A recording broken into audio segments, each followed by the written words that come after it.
Maximum ரிட்டர்ன்ஸ்னாலே அது Equitas bank FD தான். Download Equitas bank mobile app today.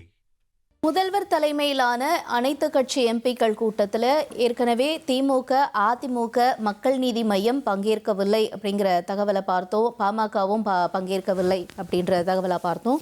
இப்போ அடுத்தபடியாக தேமுதிக தரப்பிலிருந்தும் இந்த கூட்டத்தில் எம்பி பங்கேற்கல அப்படிங்கிற முக்கிய செய்தியை பார்க்குறோம்.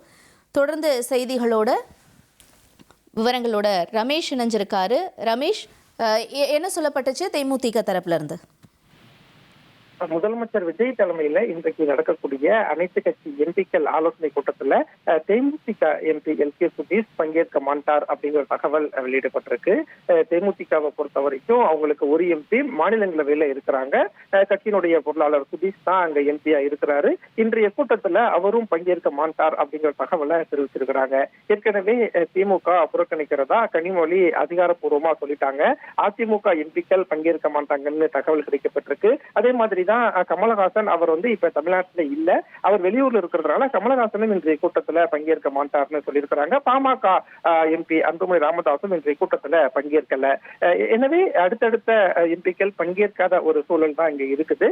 அதே சமயம் காங்கிரஸ், விசிக, கம்யூனிஸ்ட் கட்சி, ஐயுஎம்எல், மதிமுக எல்லாம் இந்த கூட்டத்துல பங்கேற்கிறாங்க.